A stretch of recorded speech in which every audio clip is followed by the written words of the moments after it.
You are listening to The Common Sense Practical Prepper, sponsored by Duct Tape, the real duct tape. It fixes everything, except bad decisions. Good evening, Mr. and Mrs. America. From border to border, coast to coast, and all ships at sea, here is your host, Keith. Hey, all, welcome back to the Common Sense Practical Prepper podcast for June the 5th, 2026. I'm going to start a new series, and we're going to go in depth: water, food, power, and security. So that's 4 tenants, I guess. And the series is called Build Your Ark. And the genesis behind this is in Prepper Camp 2025.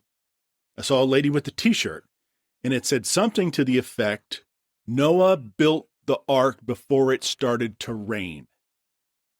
And I know that makes a lot of sense, and it kind of goes without saying, but as preppers and people in preparedness, again, preaching to the choir, we want to be prepared before something hits. So Noah did not wait for the first raindrop to fall before he started building the ark. He prepared while everything looked normal.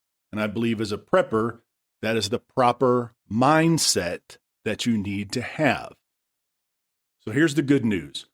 We're not building a fortress. We're not spending thousands of dollars a month on gear and gadgets. But what we're going to concentrate on is this. The smartest thing that most people can do right now is build a solid 1-week supply. And today we're going to focus on water.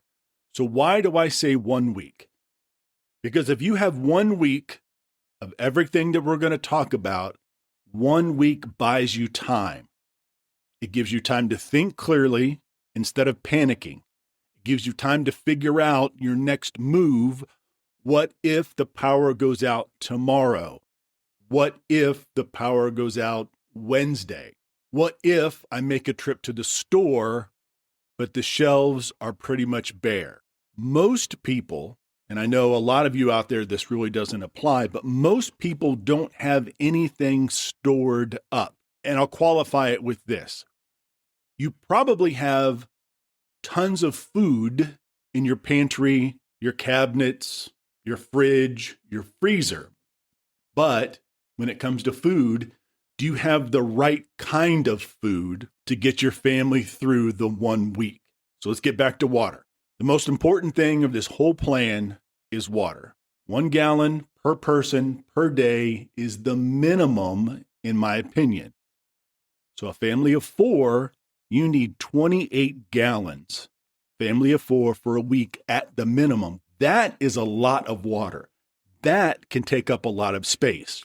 I say at the minimum because I wouldn't want folks to have to get into a situation where they're literally having to ration the water. All right, little Susie, here's your 8-ounce glass of water today. All right, little Timmy, you can't wash your face or brush your teeth because we're running low on water. If you can do 1.5 gallons per person per day, there's your buffer. If you can do 2 gallons per person per day, that's even a larger buffer that gives you a lot of room to work with in case you need it. Now, for most of us, if we've been prepping for a while, we should be thinking bigger. 60 days, 90 days of stored water.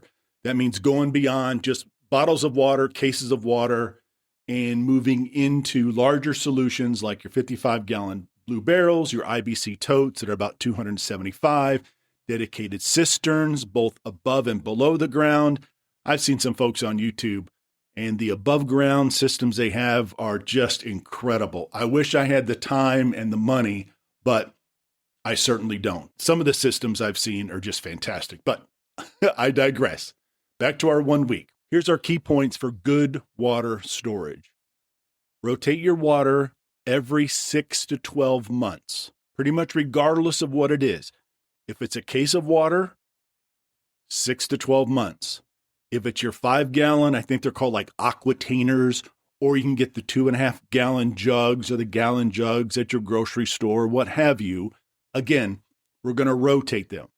Now, in an SHTF situation, Am I really worried about the case of water in my garage? Is it coming up on 4 months or 8 months? Or was that a year ago?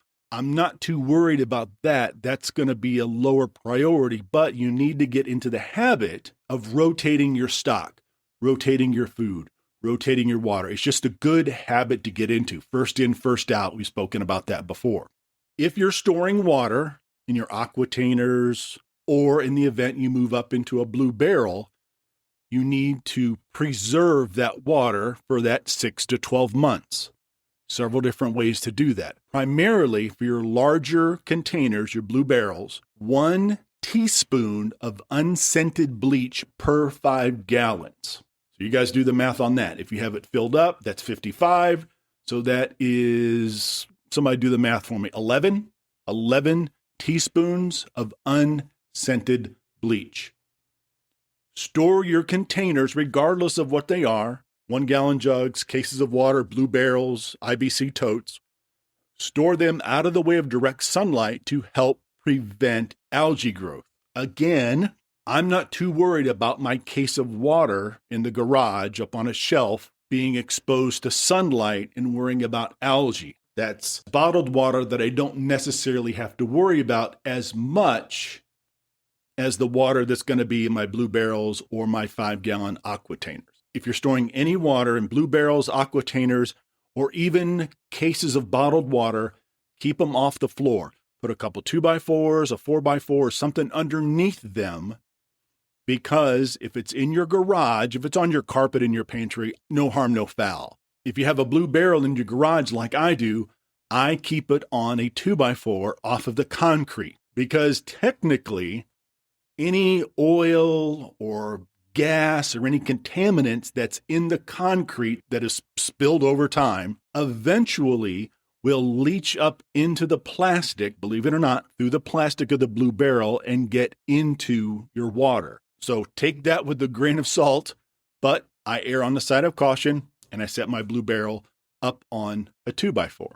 If at all possible, redundancy is very important if you have the ability to do that. Have some water in the pantry, have some in the garage, have some in the storage shed outside, or what have you. You wouldn't want your entire water supply in this case to be compromised if a tree was to fall on the shed, a tree was to fall in the garage. It got really cold during a winter storm and your 3 aquatainers that were in the garage or in the shed froze and burst. Then you're starting from square one. So have some redundancy, and this goes for almost anything. If you have the ability, have a backup to your backup.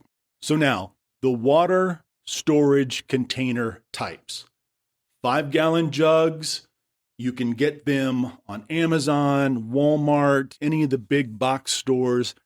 I would suggest, especially if you purchase things on Amazon, here in the US, and I think it's probably across the EU as well, the 3rd week in June is Prime Day or Prime Deal Days or whatever they're calling it.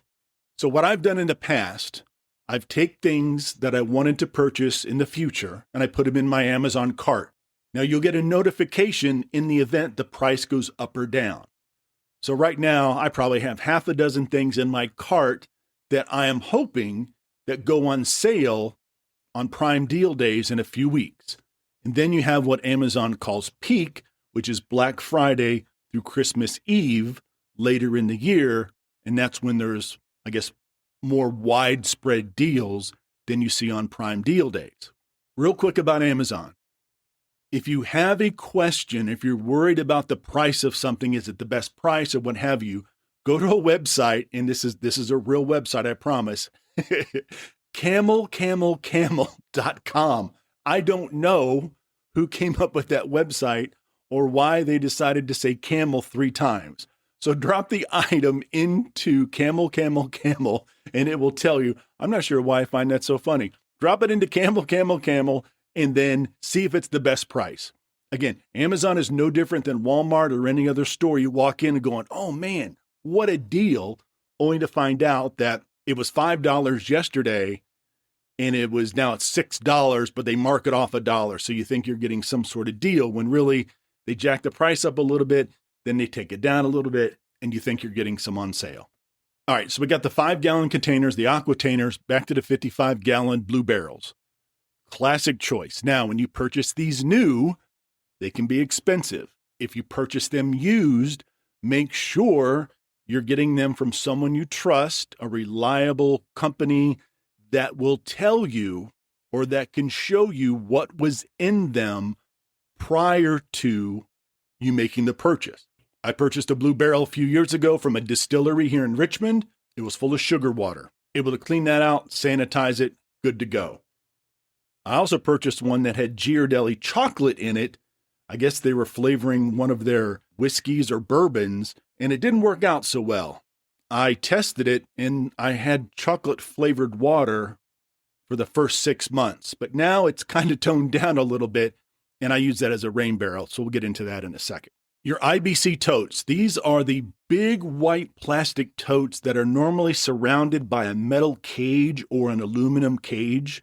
These, in the past, have carried everything from pickle juice to water to methyl ethyl bad stuff that you would never want to drink out of at any point. Again, chemicals over time, or regardless of what's in the IBC tote, has leached into the plastic itself. So again, just like your blue barrels, don't buy a blue barrel from someone unless it's new or you know what was in it, and the same goes for your IBC totes. The IBC totes that I have seen are a translucent plastic.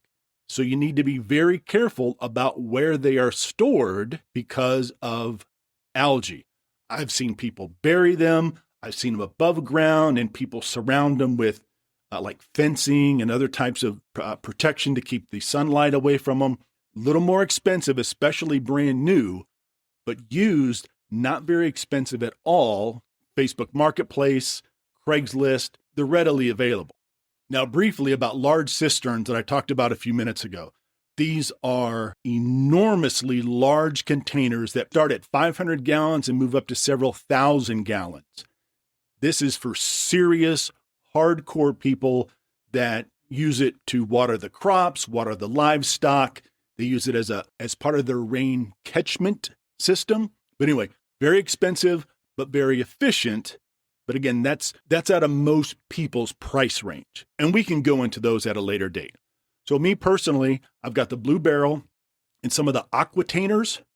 I use the aquatainers to tote water from the house to the chicken coop. I have a couple of them stacked up, I think, in my pantry as well. Speaking of which, I need to rotate those out. So thank you all for the reminder there. Water purification. So having your water stored is only part of the equation. We need reliable ways to purify it. If you collect it from a natural source, spring, rainwater, the longer you store the water, the more questionable it can become. So here are some of the basics. Boiling the water. Simple, most reliable. Bring water to a boil for 1 minute. Kills bacteria, viruses, parasites. It requires fuel and a heat source. Lots of pros and cons here. Unscented bleach. We talked about that briefly. Very inexpensive. It is effective.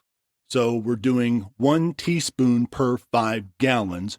Drop it in, stir it up, make sure it's unscented, and let it sit for about 30 minutes. In the event it's still really cloudy, you can go ahead and add more, stir it up, take a look at it. So water filters. Gravity filters like the Berkey, the Sawyer systems. There's several different products within the Sawyer line of water filters. They're excellent, really good for long-term use. They remove bacteria, parasites, sediment.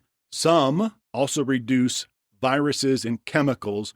Great for daily use. Again, you put the Berkey up on the counter in the kitchen and you can draw water out of it, draw a glass of water, and they're efficient, can be a little pricey. I don't have one. I haven't done a lot of research, so I don't know. There's probably some Chinese knockoffs as well, but they work. So personally, in my go bag, I have one of the Grail water filters, Grayl. I think I did a quick blurb on that maybe a year ago. Can be a bit pricey. It's kind of like a French press kind of thing. You put the water in, you put the filter on top, and you push down. And as you push down, it takes all the crap out of it, and it comes into the part of the filter where then you can drink it. Relatively fast, it doesn't take a long period of time, and it's very good for purifying questionable water. It does get out the microorganisms and the bad stuff and the sediment as well. We'll be back after a quick break. Hey, Common Sense Practical Prepper listeners. Want reliable, long-lasting food for your preps? Augustin Farms has you covered with top-quality freeze-dried and dehydrated meals, veggies, meats and more. Shelf-stable up to 25 years, made in the USA and actually delicious. Great prices, even better product. Use my affiliate link in the show notes. Don't forget to use the coupon code PODCASTPREP at checkout for an extra 10% off. Stock up now and prep smart. Back to the show. Water can also be treated with a UV light or a UV pen light. They work very well, kill microorganisms very quickly, but it requires batteries or it needs to be recharged, and it does not remove the sediment. Now, I've seen these used where they'll take a large glass of water, really not going to use it on a 5-gallon bucket. You put it in, swish it around, and it's going to kill the microorganisms, but it's not going to get rid of the sediment. Something nice to have. I wouldn't expect that they're too expensive, but I personally don't have one. But again, that's for a small use case. You want to pull water from the stream or the creek that's questionable. Hit it with the UV. That's great. Let the sediment settle. Then you got you some water. Then the old standby chemical tablets, iodine or chlorine dioxide tablets. They work very well, lightweight, very inexpensive, but I have those in my bug out bag, and I kind of use those as a backup to the backup. The chemical tabs are not my primary source or my primary method to purify water, but it's an option. Going back to redundancy, if you can, have at least 2 different purification methods available. Filters break, filters clog, bleach can degrade over time, which is something I found out recently. So layering your methods gives you real resilience. We'll talk about rainwater harvesting last. So once you have your basic water stored, adding a renewable source is one of the next best steps if you can. Rainwater harvesting is practical, relatively inexpensive, and it's effective. There's not a lot to it. I currently have 3 rain barrels, and I have an asphalt roof, so the water that comes off of that is not potable. I use that to water my garden with one of the little soaker hoses. So that works well for me. If I had a metal roof or something like that, I would probably take the time to get a decent filtration system to hook up to the back end of those rain barrels and perhaps use that. But with an asphalt roof, I haven't taken that on as a project, and I doubt if I ever will. So a simple starter system, your roof is the catchment area, the gutters, maybe leaf screens to keep the leaves out of the gutter, then out of the water. A lot of people at the top of the downspout where it meets the gutter, they'll take a little screen, they'll drop it in that keeps sticks and leaves and everything from going down into the gutter, and then where it splits off and heads to your rain barrel. My two of my 3 rain barrels are connected at the bottom, so when they fill up simultaneously. Some people will put a little overflow PVC pipe between number 1 and number 2, so when number 1 is filled up, the overflow, in a sense, then drops into number 2. 6 1/2 dozen. And the 3rd rain barrel that I use sits off by itself, and I also use that to water the garden. So for the more serious setups, we have the large cisterns, the buried cisterns that we talked about a few minutes ago. Now, when it comes to rain catchment, please do your due diligence and check your local laws for your town, your city, your council, wherever it happens to be, because believe it or not, some states, some counties, some municipalities heavily regulate or even restrict or forbid the collection of rain on your property. Now, don't get me started on this, but I think that is ridiculous. All right, you already got me started. I think that is ridiculous. You own your home, rent your home, own your property, what have you. That is yours. I find it a bit of overreach by the local government to tell you you cannot capture something that falls from the sky. Now, we're not capturing all the water in the world. We're not depleting the water table. So for the folks in the neighborhood or the town or the city that are collecting water, we're not keeping all the water so the people down the street don't have water coming out of their spigots. We're not keeping all the water so the fire hydrants go dry. But I think it's just a bit ridiculous that there's restrictions on catching things that fall from the sky. But do your due diligence, check the laws, make sure you're not violating laws. But in something like this, in my opinion, it's kind of one of those, I'd rather ask for forgiveness than permission. Whereas where I live currently, there are no laws that restrict catching rainwater. And like I said before, roof water is not automatically potable or safe to drink without proper treatment. Regular maintenance on your rain catchment system, check your filters, check your pipes, the PVC, the connections, look out for algae. You can drop little anti-algae tablets if it sits for a long period of time. But like anything else, just keep up on the maintenance. So water is the foundation of our ark. That's going to be our first tenant. Water, food, power, security. If you don't have a reliable source of water, your food, power, and security become much more difficult in the short term and the long term. So what I'd like everybody to do, if you are absolutely set on water, do me a favor, take the weekend or take a day next week and go ahead and do an inventory. First in, first out. If you need to rotate, if you need to retreat the water, then go ahead and do that.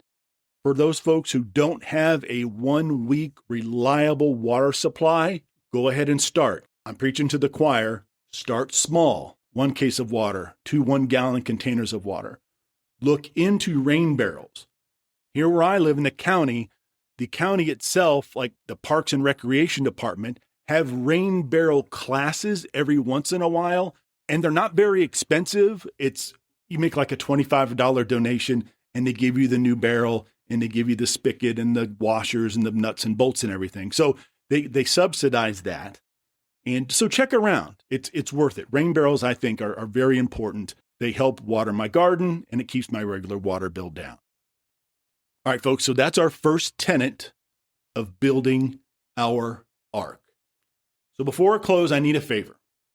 As you know, I'm a retired police officer, and last weekend, 2 Chesterfield County police officers were severely injured responding to a domestic type situation. 2 officers were shot. One officer, well, they're both in stable but critical condition. One officer was shot several times with a long gun, and the other officer was shot once. One officer that was shot once is obviously doing better than the other officer. The suspect was also injured. He is hospitalized and expected to live. The canine Knight, K-N-I-G-H-T, unfortunately lost his life in the same situation. So I am not the most religious guy out there, and this is the department that I retired from. I would ask that if you're a religious person, keep the officers and their family in your thoughts and prayers. The canine officer who lost his partner, keep him in your thoughts and prayers. And when it comes to the family of the officers, both of those officers are legacy officers, meaning their parents were police officers that have since retired from law enforcement. Both this department and one officer's father retired from the department, then went to work for the ATF. So do me a favor, if you got a chance, just keep everybody in your thoughts and prayers as they go through a very, very long and arduous healing process. All right, folks, thank you so much. As always, I appreciate it. Be careful out there, take care of one another, and until next time.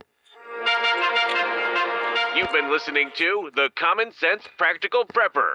Subscribe, like, drop a review. Over and out.